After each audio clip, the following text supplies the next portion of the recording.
Welcome to my vlog, Rina's Vlogs. All about it's me, kung ano yung ginagawa ko, doing nasa loob ng bahay or nasa loob ng parang everyday routine na ginagawa ng human here in the Philippines. So, let's support each other. So, this is my first time. So, let's start. So, huwag niyo pong kalimutan mag-like, mag-subscribe, and click the notification bell, syempre sa mga gustong manood, and watch out. Ayan, meron tayong sitaw. So, ayan, ano ko na siya. Hugasan ko na lang siya, mga mamis.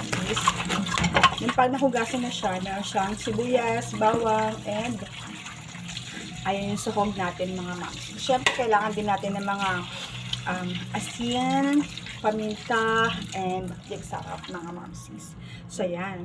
Let's start. Hello, guys! Today is magluluto tayo ng adobong sitaw. So, nag-i-slice lang ako ng baboy para dun sa kanyang sahog. So, uunahin natin yung mga taba. Yung mga taba niyan kasi para naman magpuproduce siya ng oil para hindi tayo, syempre malesser yung pag-ano natin ng mantika, syempre. Ayan. So, ayan, start. Sitaw.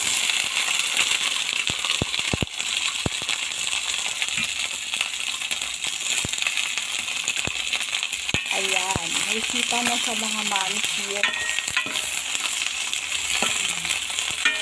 Iba yung iba, inuuna nila yung pork, mga mansit. Yung pork kasi nalaga ko na siya, kaya mas malambot na siya kapag nilagay ko na siya dito mamaya.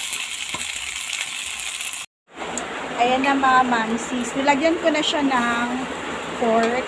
So, ayan. Tapos nilagyan ko siya ng oyster sauce para naman mas maano. Tapos nilagyan ko siya ng konting tubig, mga mamsis.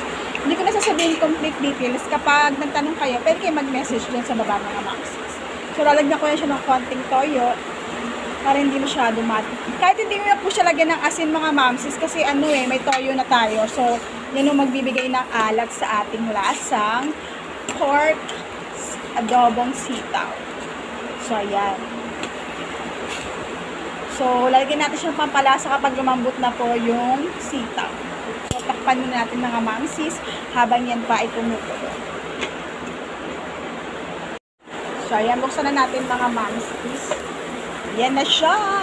Tapos, lagyan natin siya ng konting paminta, mga mamsis, dahil malambot na yung ating sitaw. So, ayan. Lagyan natin na asin, tapos lagyan natin ng magic sarap. Half teaspoon lang, mga mamsis. Ayan. So, ayan. Ready to go na to, mga mamsis. So, ayan. Yan na po ang ating pork sitaw na adobo.